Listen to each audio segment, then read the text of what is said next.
ஆக்சுவலாக இந்த பாகுபலின்னு ஒரு படம் கொஞ்சம் முன்னாடி வந்துருச்சு.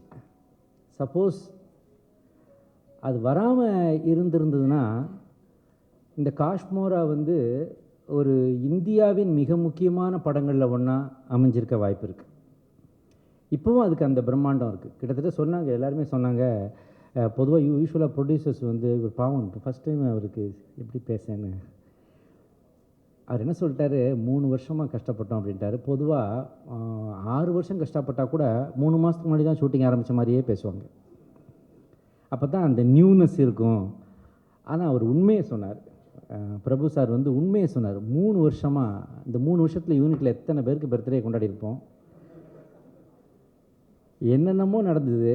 இந்த 3 வருஷம் என்ற ஒரு படம் உருவாக்க 3 வருஷங்கள் ஆயிருக்குன்னா அது என்ன ரீசன்னா, ஒன்று அந்த படைப்புக்கு அவ்வளவு நாட்கள் எடுத்துக்கொள்கிறது, அது ஒன்று. இன்னொன்று சிச்சுவேஷன்ஸ், நம்மளை சுற்றி நடக்கிற விஷயங்கள். 100 வருஷம் பெய்யாத மழை தமிழ்நாட்டில் மெட்ராஸில் அப்போ தான் பெஞ்சுது. அது அவ்வளவு நாளுமே நாங்கள் ஷூட் பண்ண முடியல. அதுக்கப்புறம் பல கமிட்மெண்ட்ஸு. கார்த்தி சார் வந்து அங்கே ஹைதராபாடில் தோழா படத்தை முடிக்க வேண்டியிருந்துச்சு, அங்கே இருந்தார். பல்வேறு விதமான விஷயங்கள் நடந்து அதையும் தாண்டி போராடி அந்த செட்டையும் அப்படியே வச்சுருந்து இது ஒரு மிகப்பெரிய மற்ற ஒரு ப்ரொடியூசரும் பைத்தியம் பிடிச்சிருக்குங்க. இந்த 3 வருஷங்கள் வந்து அதுவும் இவ்வளவு பணத்தை போட்டு, இவ்வளவு ஆர்டிஸ்ட்டை போட்டு, இவ்வளவு கோ ஆர்டிஸ்ட்டை போட்டு, ஜூனியர் ஆர்டிஸ்ட்டை போட்டு, எல்லாருமே இப்போ கோகுல் என்ன கண்டிஷனில் இருக்காரோ கெட்டப்பு, அதே கெட்டப்புக்கு வந்திருப்பாங்க. ஒரு காஷ்மோராவே அவர் ஆயிட்டார். இப்போ அந்த அளவுக்கு அவருக்கு வந்து அந்த ப்ராஜெக்ட் மேலே உள்ள இன்வால்மெண்ட். அதாவது ஒன்று சொல்லுவாங்க, இது வந்து don't pray for an easy life, don't pray for an easy life, pray for the strength to endure it. Pray for a tough life and pray for the strength to endure it. ஈஸியாக ஒரு life எனக்கு வேணும்னு வேண்டாத, சவால்கள் நிறைந்த ஒரு வாழ்க்கையை கொடு, ஆனால் அதை சந்திக்கின்ற வலிமையும் எனக்கு கொடு அப்படின்னு ஒரு இது சொன்னவன். இந்த பேரறிஞர் யார் தெரியுமா? ஒரு வயசான ஒருத்தர், ஒரு அறிஞர் இருந்து 80 வயசில் சொன்ன ஒரு அட்வைஸ் இல்லை இது. இல்லது மேலை நாட்டு அறிஞர் வேறு யாரோ ஒருத்தர் ரொம்ப வருஷம் வாழ்ந்து 90 வயசில் கடைசியில் அப்படி நாக்கத்தள்ளி சாகிற நேரத்தில் கடைசியாக ஒரு அட்வைஸ் கொடுத்தாரா? கிடையாது. 30 வயசில் ப்ரூஸ்லி சொன்ன வார்த்தை இது. Because you can never see a old Bruce Lee. He passed away when he was 33. 1973 போயிட்டார். பட் அந்த 33 இயர்ஸ் லைஃப்பில் வந்து அவர் சாதித்த சாதனை இன்னைக்கு வரைக்கும் அவர் ஒரு லெஜெண்ட். வாழ்க்கையில் ஜெயிச்சவன் சொல்கிறதுல 1000 விஷயம் இருக்கும், அது உண்மை, அது வந்து எசன்ஸ் ஆஃப் ட்ரூத், அதை சொல்லியிருக்காரு. ஸோ ஈஸி லைஃப் வேணுமா, சவால்கள் நிறைந்த லைஃப்பை தாங்குகிற சக்தி வைத்துக்கிட்டு அதில் ஜெயிக்கிறது பெருசான்னு பார்த்தா காஷ்மோரா யூனிட் வந்து செகண்ட். நிறைய ஃபைட், நிறைய ஸ்வெட், நிறைய உழைப்பு, நிறைய பெர்ஸ்பிரேஷன்ஸ். இதை தாண்டி தான் they are going towards there aspirations. அதுதான் இந்த இடத்துல பார்த்தீங்கன்னா செட்டு பற்றி இப்போ வந்து எல்லாம் பார்த்தா ராஜீவன் வந்து ஈஸியாக 4 வார்த்தை பேசிட்டு போயிட்டார். இவர் வந்தார், அதை விட அதிகமாக பேசுகிறோன்னு பார்த்தா அதில் ஒரு 2 லைன் குறைச்சி பேசிட்டு போயிட்டார். என்ன ஷாட் வைங்களேன், முதல்ல ஒரு ஷாட் ஃபிக்ஸ் பண்ணுவார் கோகுல், அப்புறம் ஏதோ நினைப்பார், நினச்சிட்டு இப்படி மாற்றிக்கலாம், உடனே இவர்கிட்டருந்து அவ்வளோ லைட் பண்ணி முடிச்ச அப்புறம் இவர்கிட்டருந்து வர்ற பதில் செய்வோம், ஒரே வார்த்தை தான். அதுக்கப்புறம் எல்லாம் கச்ச கச்ச கச்சனை எல்லாம் முடிஞ்சு ஒரு ஷாட் எடுத்து முடிச்சோன்னே அந்த முதல்ல பண்ணது நல்லா இருந்துச்சு, அந்த ஸ்டைல்லையே ஒன்று பண்ணிடலாமே, அதுவும் ஒன்று எடுத்து வச்சுப்போமே, பண்ணுவோம், செய்வோம், பண்ணுவோம், செய்வோம், பண்ணுவோம், ஓம் ஓம் ஓம்னு பேர் கரெக்டாக வச்சாங்க சார் உங்களுக்கு. ஸோ அவ்வளவு அப்படி ஒரு ரிசல்ட் அவர் வந்து இதில் கொடுத்துருக்காரு. அந்த செட்டு ஃபுல்லாக பார்த்தீங்கன்னா நீங்கள் உள்ளே போனீங்கன்னா பயமாக இருக்கும். கிட்டத்தட்ட 1 மாதம் அந்த செட்டிலேயே வாழ்ந்தோம் நாங்கள். அது ஒரு பூந்தமல்லி தாண்டி அந்த பக்கம் திருவேற்காடு கோயில் போகிற வழியில் லெஃப்ட்டில் ஒரு செட்டை போட்டு அத்தனை பேரையும் உள்ளே கொண்டு அடைச்சிருவார் கோகுல். இந்த நாங்கள்லாம் எங்கள் குடும்பத்தை பார்க்குறது எப்போன்னு 1001 ஒரு டைலாக் வரும், அது மாதிரி அங்கே நாங்கள் போய் 20-30 ஆர்டிஸ்ட் மாட்டிக்குவோம். எனக்கு வழக்கம் போல் ஜோடி கிடையாது, ஒரு பாட்டி மட்டும் என் கூடவே இருக்கும். நிறைய பாட்டிகளோடு நடித்த ஒரே கவர்ச்சி காமெடியன் நான் தான். எனக்கு ஜோடிகளே கிடைக்கிறதில்ல. இந்த படத்தில் நயன்தாரா இருக்குன்றதுக்காக ஆவலாக வந்தேன். கடைசி வரைக்கும் ஒரு காம்பினேஷன் கூட அவர் வைக்கல. என்ன பிளானோ என்ன சதி திட்டமோ தெரியல. கடைசியில் பார்த்தா இந்த இடத்துல நயன்தாரா நிற்கிது சார், நீங்கள் அதை பார்த்து பயப்படுங்கன்னு சொல்லி ஷாட் எடுத்துட்டார். அது மாதிரி கதைப்படியே வரல. கல்வனின் காதலின்னு ஒரு படத்தில் வந்து நான் நயன்தாரா காம்பினேஷனில் நடித்தேன். அப்போ அவங்க தான் என்ட்ரி. அவங்க அதுக்கப்புறம் கிட்டத்தட்ட ஒரு 10 வருஷங்கள் கழித்து தான் இந்த படத்தில் வந்து அவங்க ஒரு மேஜர் கேரக்டர் பண்ணி, பாவம் அவங்க இன்றைக்கி வரல.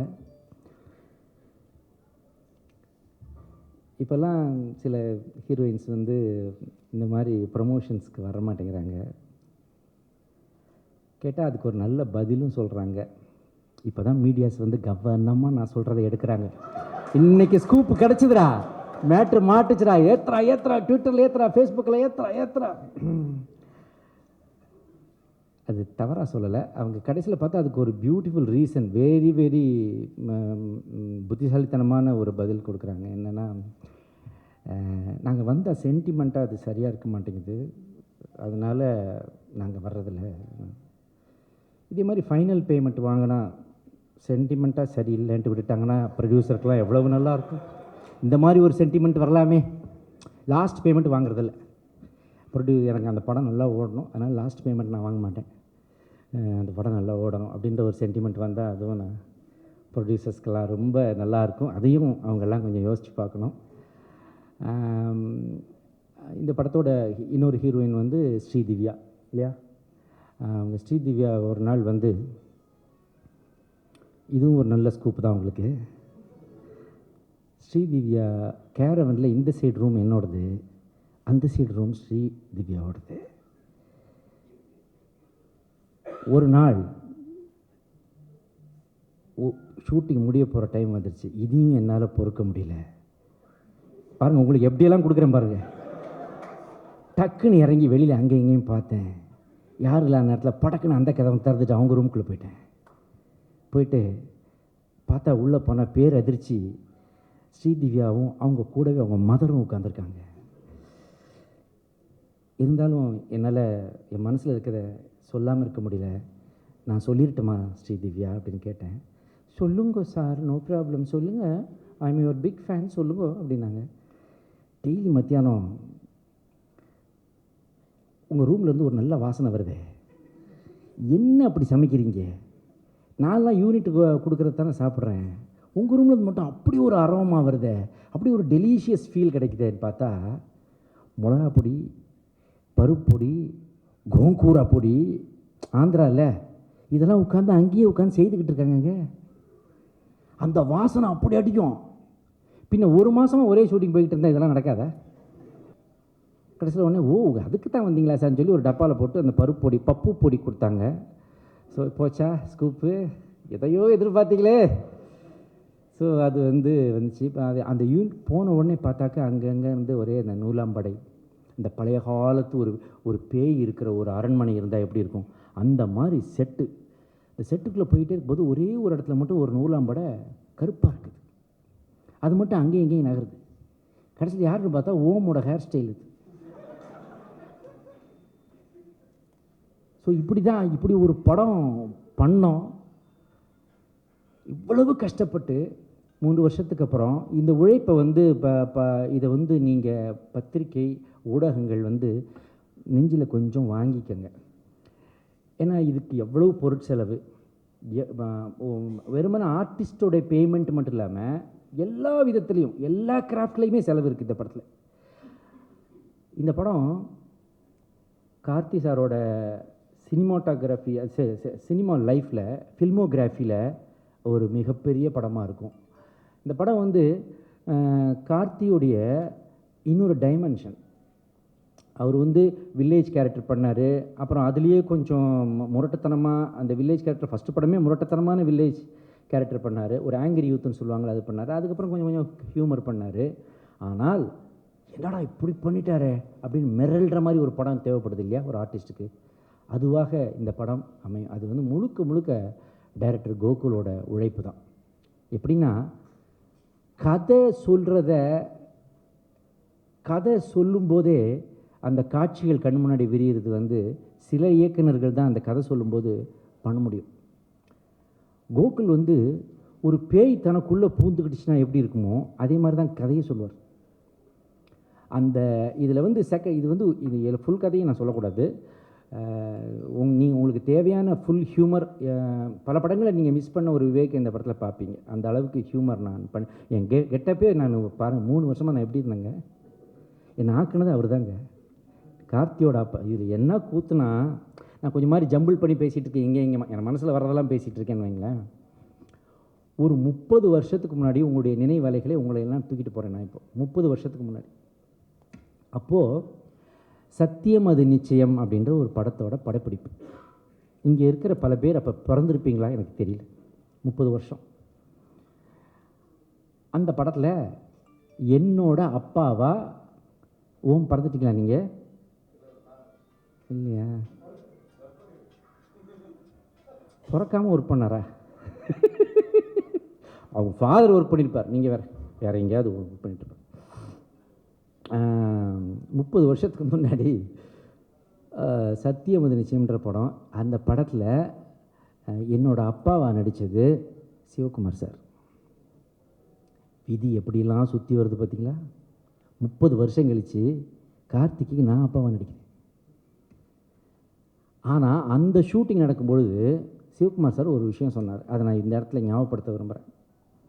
அந்த ஷூட்டிங்கில் வந்து இங்கேயும் அங்கேயும் குதித்து ஓடி ஓடி வந்து டைலாக் பேசுகிற மாதிரி டேரக்டர் வச்சுருந்தார். நான் அதே மாதிரி அங்கே இங்கேயும் தவ்வி, டேபிள் மேலே தவ்வி, அதுக்கப்புறம் பெஞ்சில் தவ்வி, அப்புறம் சேரில் தவ்வி, அப்படி வந்து டக்குன்னு சிவகுமார் சார் முன்னாடி வந்து நின்று டைலாக் பேசுவேன். டைலாக் முடிஞ்சது, ஓகே ஆச்சு. அப்புறம் சிவகுமார் சார் தனியாக என்னை கூப்பிட்டு போனார். ஏப்பா இந்த மாதிரிலாம் பண்ணுறியே, எக்ஸசைஸ் பண்ணுறியா அப்படின்னு கேட்டார். அப்படின்னான்னே, ஏன்னா அதுக்கு எனக்கும் ரொம்ப தூரம் அந்த டைமில். நாகேஷ் மாதிரி காமெடி பண்ணணுன்னு ஆசைப்பட்றேன், ஆனால் நாகேஷ்க்கு இருக்கிற பாடி ஸ்ட்ரென்த் உனக்கு இருக்கணும், இல்லைன்னா முட்டியில் கையில் எங்கேயாவது மாட்டிக்கும், ஏதாவது தசை விலகிரும், நரம்பு பிசைக்கிரும், பார்த்துக்கோனார். சார் ஏதோ சொல்கிறாரு, பரவாயில்ல, நமக்கு தான் நல்லா தான் குதிக்கிறோமே வைக்கிறோமே, அப்புறம் என்ன அப்படின்ட்டு நான் கரெக்டாக ஒரு மாதம் கழித்து எம்ஜிஆர் நகரில் இன்னொரு படம். அந்த படத்தில் வேகமாக ஓடி வந்து கேட்டை தவ்வி கீழே விழுற மாதிரி குதிச்சா, டப்புன்னு சத்தம் கேட்டுச்சு. எல்லோரும் வந்து என் கால் தரையில் பட்ட சவுண்டு நினச்சாங்க. என் முட்டி உடஞ்ச சத்தம். Ligament torn, anti cruciate ligament தெரியும் கார்த்திக், அவருக்கும் அந்த பிரச்சனையெல்லாம் வந்துருக்கு இருக்குது. ஸோ அந்த லிகமெண்ட் போய் படுத்தப்போ ஆஹா அன்னைக்கே சிவகுமார் சார் சொன்னாரேன்னு நினச்சேன். எதுக்கு சொல்கிறேன்னா, ஒரு பண்பட்ட நடிகர், ஒரு மிகச்சிறந்த மனிதாபிமானி அந்த நேரத்தில் என்னை கூப்பிட்டு ஒரு அட்வைஸ் கொடுத்தார். அந்த அட்வைஸை நான் உடனே கேட்டு உடனே நான் என்னை ஸ்ட்ரென்தன் பண்ணியிருந்தேன்னா maybe I might have averted that accident. So அதை நான் இப்போ எப்போ கார்த்தி சாரை பார்த்தாலும் நான் அதை நினைப்பேன். கார்த்தி எனக்கு ரொம்ப பிடிச்ச காரணம், ஐஸ் வைக்கிறதுக்காக நான் சொல்லலை, கார்த்தி சார் ஓப்பனாக சொல்கிறேன். பீக்கில் இருக்கும்போது படங்கள் நிறைய பண்ணிக்கிட்டு இருக்கும்போது யாரும் வந்து யூனியன் அசோசியேஷன் வரமாட்டாங்க. அதுக்கு ஒரு வயசு இருக்குது, இல்லாட்டி அதுக்கு ஒரு ஃப்ரீ டைம் இருக்குது. நான் ஃப்ரீ டைம்னு என்ன சொல்கிறேன், எதை சொல்கிறேன்றதை புரிஞ்சவங்க புரிஞ்சுக்கங்க, புரியாதவங்க புரிஞ்சவங்ககிட்ட கேட்டு தெரிஞ்சுக்கங்க.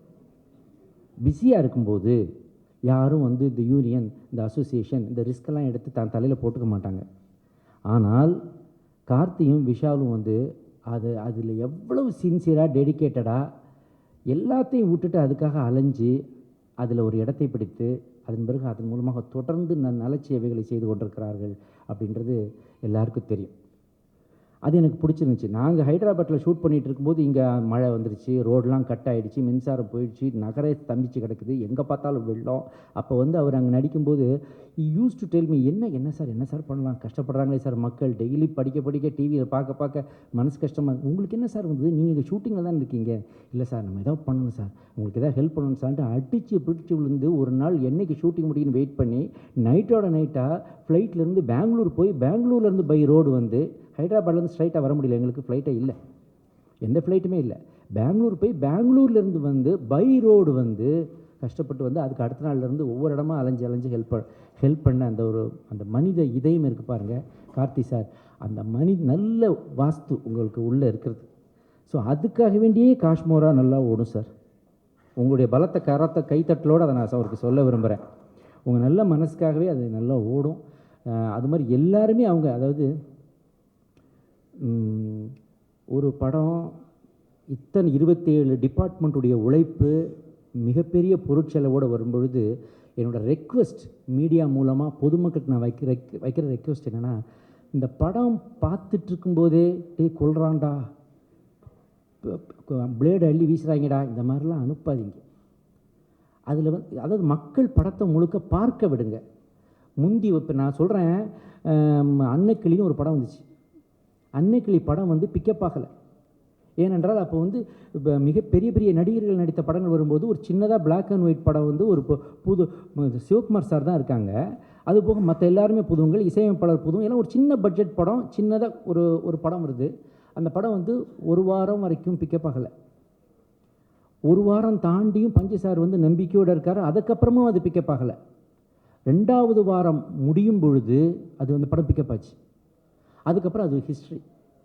இன்றைக்கி ஒரு படத்தோட விதி 3 நாள், வெள்ளி, சனி, ஞாயிறு. இதை வச்சு தான் இன்றைக்கி தமிழ் சினிமாவே ஓடிக்கிட்டு இருக்கு. முந்தியெல்லாம் 4 தேட்டரில் படத்தை போட்டு 100 நாள் ஓட்டினாங்க. இன்றைக்கி 100 தேட்டரில் படத்தை போட்டு 4 நாள் ஓட்டுறோம்.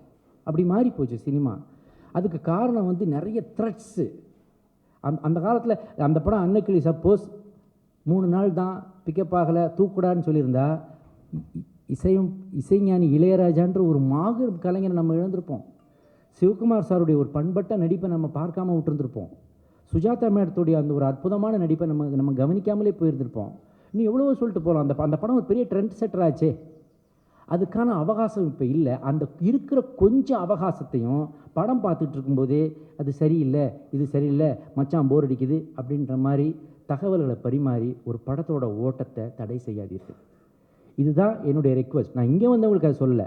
இது மூலமாக பீப்புள் அட் லார்ஜ், பொதுமக்களுக்கு, இதை பார்க்கின்ற நண்பர்களுக்கு, ஊடகங்கள் இப்போ முந்தியெல்லாம் பத்திரிகையாளர் தான் முதல்ல ஊடகவியலாளர்களாக இருந்தாங்க. அதுக்கப்புறம் டிவி வந்துச்சு. இப்படி போயிட்டுருக்குது. ஆனால் இப்போ ஒவ்வொருத்தர் ஸ்மார்ட் ஃபோன் கையில் வச்சுருக்க ஒவ்வொருத்தரும் ஒரு மீடியாவாயிட்டான். அப்போ உங்களுக்கு இருக்கிற அந்த ஒரு ரெஸ்பான்சிபிலிட்டியும் ஒரு கமிட்மெண்ட்டும் பொதுமக்களில் ஸ்மார்ட் ஃபோனை வச்சு ஈஸியாக போடுறவனுக்கு இருக்காது, வாய்ப்பில்லை. நீங்கள் நினைப்பீங்க, ஆஹா இந்த cinema we are bonded with this, நமக்கும் இதற்கும் ஒரு அடிப்படையில் ஒரு பிணைப்பு இருக்குது, நல்லது கெட்டதை நம்ம எழுதணும், இருந்தாலும் இது வேண்டும் நமக்கு, எனக்கு அது வேண்டும், அதற்கு நான் வேண்டும் அப்படின்ற ஒரு கமிட்மெண்ட் உங்கள் எல்லாருக்கும் இருக்குது. ஆனால் வெளியிலேருந்து ஜஸ்ட் லைக் தட் ஒரு படத்தை பார்த்துட்டு இன்டர்வல் முடியும் முன்னாடியே மச்சான் வந்துடாதரா அப்படின்னு இன்னொருத்தருக்கு டைப் பண்ணுற ஒரு குறும்புத்தனம் இருக்குது பாருங்கள். அது இது ஒரு ஓவியம் வரைஞ்சான்னா அந்த ஓவியம் நல்லா இருக்குது இல்லைன்னு சொன்னால் அந்த ஓவியனுக்கும் அந்த ஓவியத்தோடு அது முடிஞ்சு போயிடும். ஒரு சிற்பி ஒரு சிலை வடித்தார்னா அந்த சிலை நல்லா இருக்குது நல்லா இல்லைன்ற கமெண்ட்டு அந்த சிற்பிக்கும் அந்த சிலைக்கும் அந்த கமெண்ட் அடித்தவனுக்கும் முடிச்சிடும், அடுத்தாப்பில் அவன் திருத்திப்பான். ஆனால் ஒரு சினிமான்றது பல கோடி ரூபாயை இன்வெஸ்ட் பண்ணி பல்லாயிரக்கணக்கான குடும்பங்களின் வாழ்வாதாரமாக திகழ்கிறது. அதை நீங்கள் ஈஸியாக க்ரஷ் பண்ணி கீழத்துக்கு போட்டிங்கன்னா அந்த உழைப்பு எல்லாம் வேஸ்ட் ஆகிடும். அது மக்கள்கிட்ட போய் சேர்ந்து ஒருவேளை அவங்க புறக்கணிக்கிறோம், அவங்க ஏற்றுக்கிறோம், அதுக்கு ஒரு டைம் இருக்கு இல்லையா, அதுக்கு நம்ம அலோவ் பண்ணாமலே நாமளாக ஒரு ப்ரீ இன்டென்ஷன் நம்ம முன்னக்கூட்டியே அதை பற்றி ஒரு கருத்தை நம்ம மற்றவங்களுடைய இதயத்தில் விதைக்கிறோம் பாருங்கள், அது தவறு. அதை மட்டும் தயவுசெய்து ஒரு அப்பீலாக இந்த இடத்துல நான் உங்கள் எல்லார்ட்டையும் உங்கள் மூலமாக மற்றவர்களுக்கும் கேட்டுக்கிறேன். இந்த படத்தில் எவ்வளவோ சொல்லலாம். இன்றைக்கி ட்ரெண்டுனாக்கா இன்றைக்கி சினிமான என்னது ட்ரெண்டு. இன்றைக்கி ஒன்று பார்த்தீங்கன்னா, முந்தியெல்லாம் பிச்சைக்காரன் பனியன் ஒன்று போட்டிருப்பான். அது பல மாதமாக போட்டு அதில் எல்லா இடத்துலையும் ஓட்ட ஓட்டையாக இருக்கும், ஒரு அழுக்கு பனியன். அதை முந்தி பிச்சைக்காரன் தான் போட்டிருப்பான். ஆனால் இப்போது மாலில் 1799 ரூபாய்க்கு அதே டிசைன் போட்டு வச்சு விற்றுக்கிட்டு இருக்கேன். கேட்டாக்க சரி சார் திஸ் இஸ் த ட்ரெண்டுன்றான். அடா பாவி, பிச்சைக்காரன் ட்ரெண்ட் ஆகிட்டானா? பிச்சைக்காரன் தான் இப்போ ட்ரெண்டு. ஆனால் சினிமாவை பொறுத்த வரைக்கும் யூத்து தான் எப்போவுமே ட்ரெண்டு. அந்தந்த காலகட்டத்தில் யூத் எதை ரசிக்கிறானோ அதுதான் ட்ரெண்டு.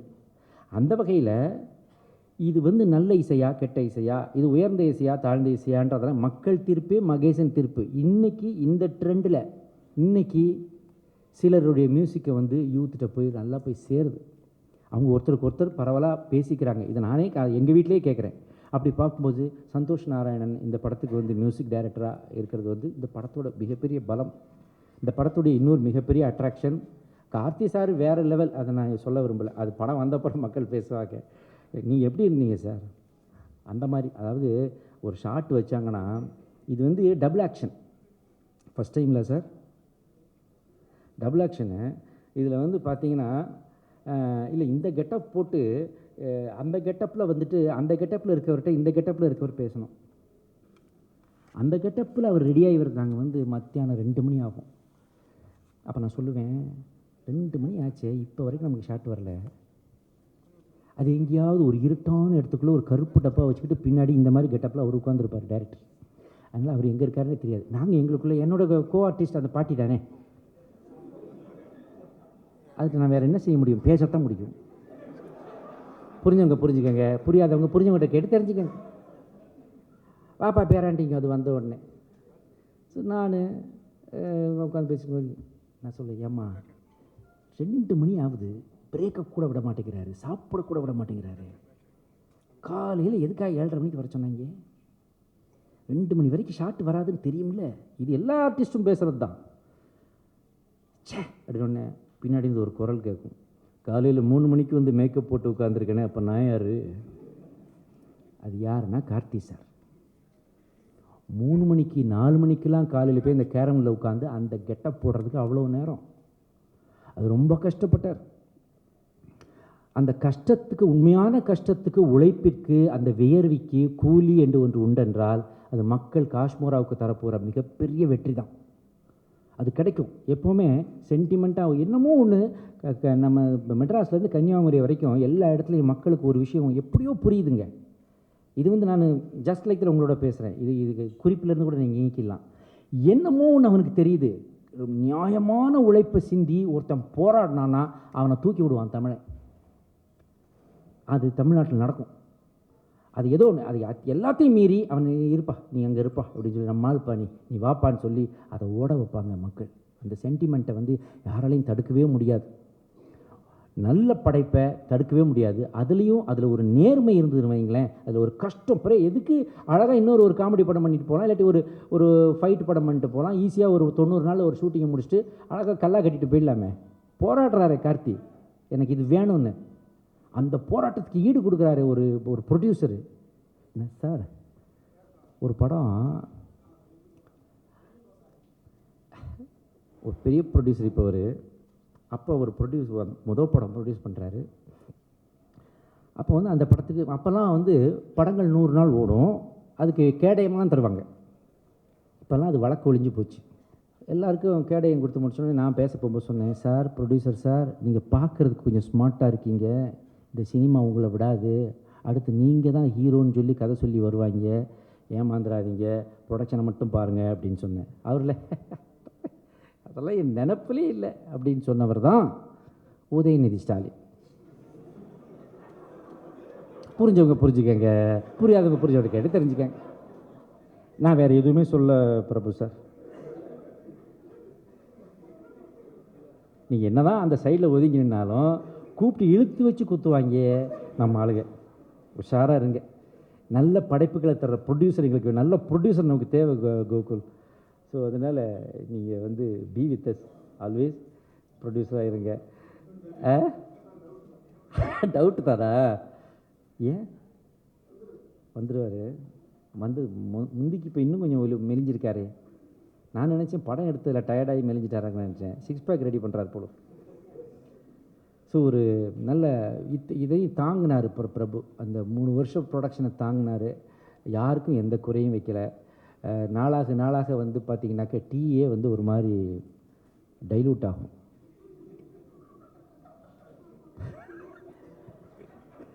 ஒரு ஷெட்யூல் 15 நாளில் முடியும்னு போட்டு போனோம்னாக்க 15 நாளும் பிரமாதமாக இருக்கும் சாப்பாடெலாம். 15 நாளைக்கு மேலே இழுக்க ஆரம்பிச்சாங்கன்னு வைங்களேன், இதில் எல்லாம் காட்டுவாங்க. டீ ஒரு மாதிரி ஆகும், சாம்பார் ஒரு மாதிரி ரசம் மாதிரியே இருக்கும், தயிர் கேட்டால் ஒரு மாதிரி சொத்தை எழுதி கேட்குற மாதிரி முறைச்சி பார்ப்பாங்க. ஆனால் இந்த 3 வருடமும் அப்பப்போ பிட்ஸ் அண்ட் பீசஸாக இந்த ஷூட்டிங் நடந்தது. ஸ்கேட்டர்டாக நடந்துச்சு. அப்பப்போ கொஞ்சம் கொஞ்சமாக ஷூட் பண்ணோம். அதில் அந்த கண்டினியூட்டியும், அந்த மேக்கப்பும், அந்த ட்ரெஸ்ஸஸும் அதே மறுபடியும், அதாவது ஒரு விஷயத்தை வந்து புதுசாக்கிறதுக்கு தான் செட்டு போடுவாங்க, மறுபடியும் பழசாக்கிறதுக்காக கஷ்டப்படுவாங்க. ஏன்னா அது புராதன மாளிகை. அந்த பழைய மாளிகையை கொண்டு வரணும், லேட்டஸ்ட்டுக்கு கொண்டு வரணும், பழசை கொண்டு வரணும், அதுலேயே 2 செட்டப்பு. இப்போ போராடினீங்க ராஜீவன் சார்.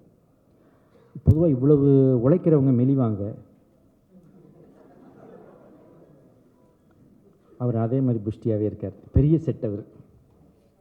ஸோ அவ்வளோ கஷ்டப்பட்டிருக்காங்க அந்த அத்தனை நாளும். ஆனால் அந்த 3 வருஷம் ஷூட்டிங்லேயும் எங்களை நல்லா ட்ரீட் பண்ணிங்க பிரபு சார்.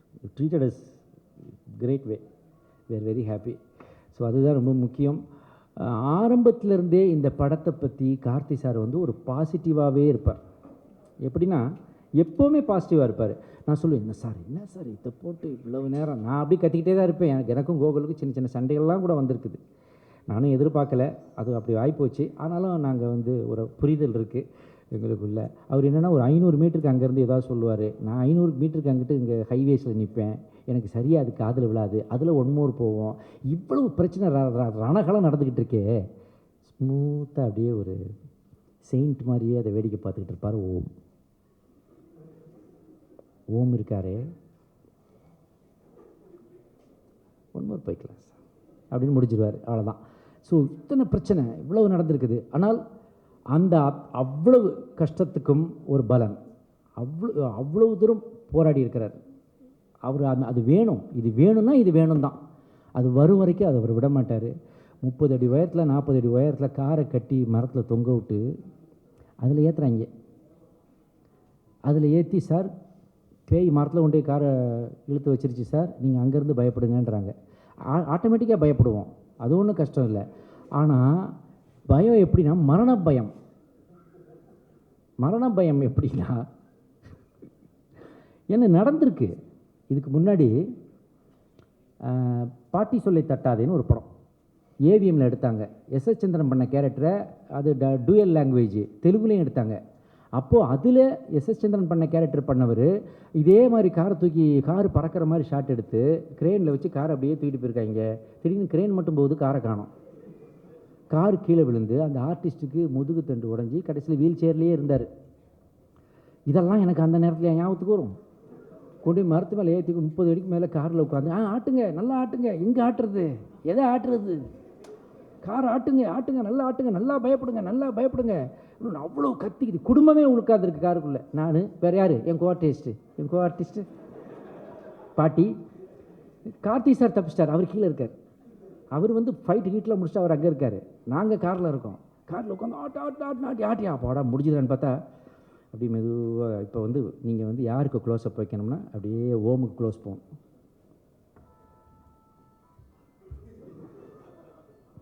லைட்டை காட்டிட்டு கையை எடுத்துருவார் சார், நம்ம பார்த்துருவோம்ட்டு அங்கிட்டு எடுத்துருவார்.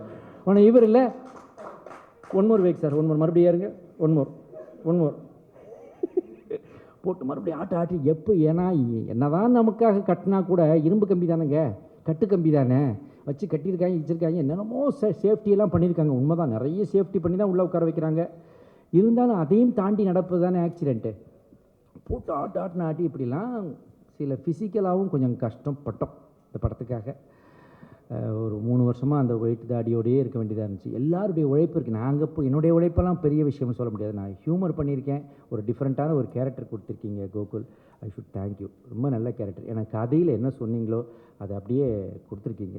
அது இன்னும் மக்கள்கிட்ட போய் ஃபஸ்ட் ஹாஃபில் போய் சேர்ந்து மக்கள் சிரிக்கட்டும், நல்லா சிரிக்கட்டும். ஏன்னா உங்களை பழையபடி சிரிக்க வைக்கிறத நாங்கள் பார்க்கணுன்னு எல்லாருமே சொல்கிறாங்க. அதுக்கு ஒரு ஆரம்பமாக இந்த படமே அமையலாம். பழைய விவேக் மாதிரி இப்போ தான் இருக்கேன்னு வரும்போது சொன்னாங்க. இவ்வளோ நாள் வந்து என்னை அடையாளமே தெரியாது, இப்போ வந்து எல்லாருமே விவேக் வந்துட்டாருன்னே சொல்கிறாங்க. ஸோ விவேக் இஸ் பேக் அப்படின்னு சொன்னாங்க. So that way I am so happy. 30 வருஷமாக எந்த சப்போர்ட்டை நான் உங்கள்கிட்டருந்து வாங்கிட்டு இருந்தேனோ அதே சப்போர்ட்டை தொடர்ந்து உங்கள்கிட்டருந்து கிடைக்கிறதுக்கு இந்த காஷ்மோரா கார்த்தி சாருடைய நல்ல உள்ளம் எல்லாமே எனக்கு உதவி செய்யும், இந்த படம் உதவி செய்யும்னு நான் நினைக்கிறேன். இதோடைய இசை, இதனுடைய பிரமிக்கத்தக்க செட்டுகள், பிரமிக்கத்தக்க ஒளிப்பதிவு, இசை, இயக்கம், அதில் சில சீன்லாம் வந்து எமோஷ்னல் சீன்லாம் மிரட்டி எடுத்திருக்கிறாரு கார்த்தி சார். ஹியூமரையும் வில்லனிசம், ஹீரோயிசம் 3 ஒரே ஷாட்டில் ஒரு ஆர்டிஸ்ட் பண்ண வேண்டியதாக இருக்குது. அவனுக்கு அவன் வில்லன்னாக்க இவருக்கு வந்து ஹீரோயிசத்தையும் காட்டணும், ஹியூமரும் கொண்டு வரணும். அவன் வில்லன் மட்டும்தான், இவர்கிட்ட 2ம் கொண்டு வரணும். 2யும் பண்ணுறது ஒருத்தர் தான். 2ம் தன்னை வித்தியாசப்படுத்தி காட்டணும் அப்படி சொன்ன நான் கூட நீங்கள் கிராஃபிக்ஸ்லாம் பண்ணோன்னே உள்ளே நுழையும் போது கார்த்தியே கிராஃபிக்ஸில் மாற்றிட்டீங்களோன்னு நினச்சேன். ஏன்னா +2 முடிச்சுட்டு அப்படியே பாதியில் ஓடி வந்த மாதிரி தான் இப்போ இருக்கார். அவர் அந்த அளவுக்கு மணிரத்னம் சார் அவரை அந்த பாடுபடுத்துகிறார் போல இருக்குது, தெரியல. ஸோ எல்லா விதத்திலும் இந்த படம் மனதுக்கு நிறைவான ஒரு பெரிய படமாக தான் இருக்கும். இது வந்து தீபாவளிக்கு ஒரு மிகப்பெரிய மக்கள் எதிர்பார்ப்பை நிறைவேற்றக்கூடிய ஒரு பிரம்மாண்டமான படமாக அமைந்து உங்கள் அத்தனை பேருடைய ஆசியோடும் ஆதரவோடும் அது நல்லா ஓடணும்னு வாழ்த்துகிறேன், விரும்புகிறேன்.